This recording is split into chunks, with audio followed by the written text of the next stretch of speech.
This is Mike Wade. There's no doubt that East Texas radio was a proving ground for some of the biggest broadcasters in the nation. And just outside of Longview is Marshall, Texas, home of KMHT. That is where Texas Radio Hall of Famer Tony Bridge first hired Jerome Davis when he was only 16. After graduation, he went big time. And for him, that meant Nacogdoches and Key, where under the guidance of owner J.C. Stallings, Jerome became Rockin' Richard. Richard was a name he would hang on to for some time, even when he traded his stacks of wax for a reporter's notebook. The late Bill Young recruited Jerome to handle news duties at KDOC in Tyler, and from there it was on to Dallas-Fort Worth. First at KFJZ, where he covered the Kennedy assassination, the funeral of Lee Harvey Oswald, and the trial of Jack Ruby. From there, the powerful radio-TV combos of WBAP and KRLD called upon Jerome, and his reputation for sniffing out stories like the Metters of Monster, as well as those mysterious mounds of dirt that were being moved in between DFW that turned out to be a little excavation endeavor that turned into Dallas-Fort Worth International Airport. Jerome eventually went legit and worked for years as the media relations coordinator for Texas Power and Light. His work attracted the city of Dallas, who lured him away to ease the minds of millions during the much ballyhooed Y2K event. Has Jerome slowed down? Not really. In fact, he's still seen and heard quite frequently as a freelance voiceover talent and frequent face of fundraising of KERA television in Dallas. In the spare time he has, he works with local charities and organizations near and dear to his heart near his home in Colleyville. It is my privilege to present to you Jerome Davis, a 2015 inductee of the Texas Radio Hall of Fame.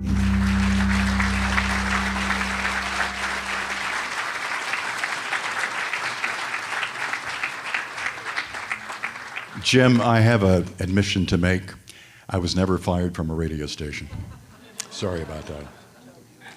I'm not sure what that qualifies me for, but in any event.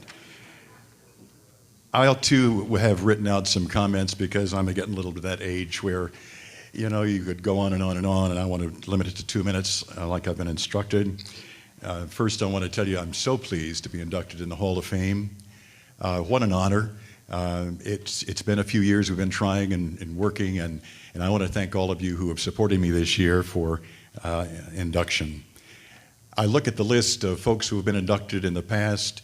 I see an incredible list of great people and great talent, and I am so pleased to be a part of this. I could go into a name-dropping venture here that would take us all afternoon, so I won't do that.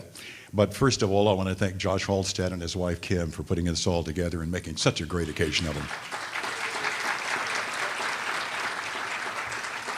I also would like to introduce my wife Dee and my two daughters, Michelle Reisenhoover and Camille Allison, over on the far left.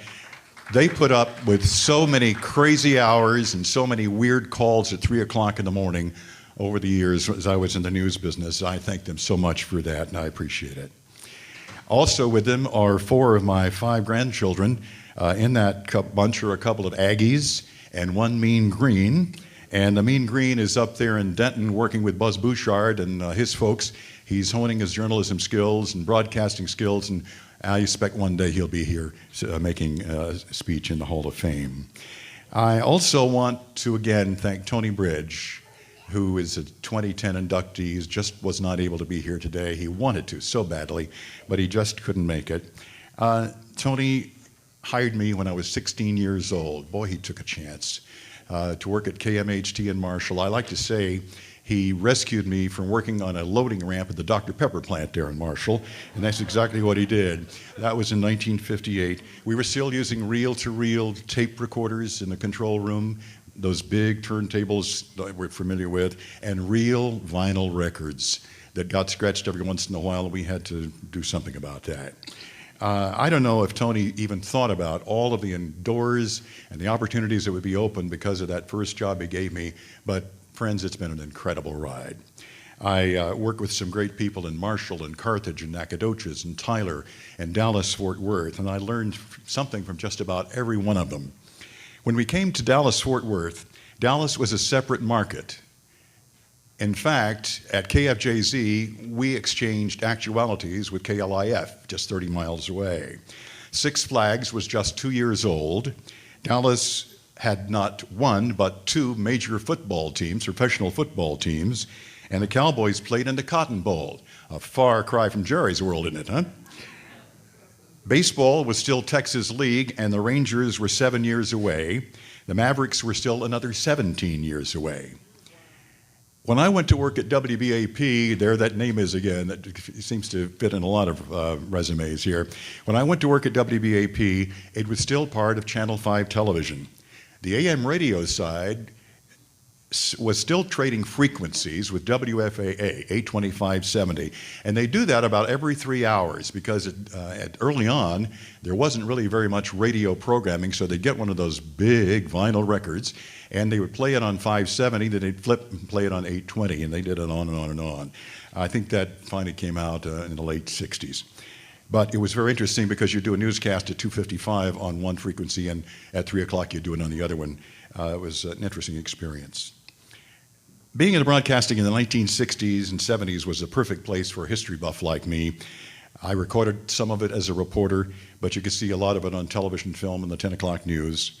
But an incredible amount was played out on the AP and UPI wire services that came into the newsroom. I will never forget how crazy those bells went on the day of President Kennedy's assassination. I just couldn't imagine. Nothing had ever seen like that before. It was just absolutely crazy. Assassinations, Vietnam, war protest, Woodstock, women's lib, a president resigning his office. Can you imagine those things in just a few years? Locally, Southwest Airlines was born. And the first dirt was turned on that big thing you saw there, the Dallas-Fort Worth Airport. And one of our own, Mayor Wes Wise. Wes Wise was a champion in Dallas-Fort Worth years. He decided he wanted to be run for mayor, did. And we congratulated him. And he's done other things since then. Had no idea that I would one day be working as the communications director for the airport. And I was there for late construction and early opening, and it was just about great fun helping you in the media. I never felt like I really left broadcasting because I was so busy working with the media during those years, helping you cover the things that were going on at DFW. I was working with you at Texas Utilities when the nuclear power was coming to North Texas at Comanche Peak, and I was working with you at the City of Dallas when we suffered through that horrible hoax, Y2K. As I said, it was a great ride, and I thank you so much for your support and making me a part of this Hall of Fame.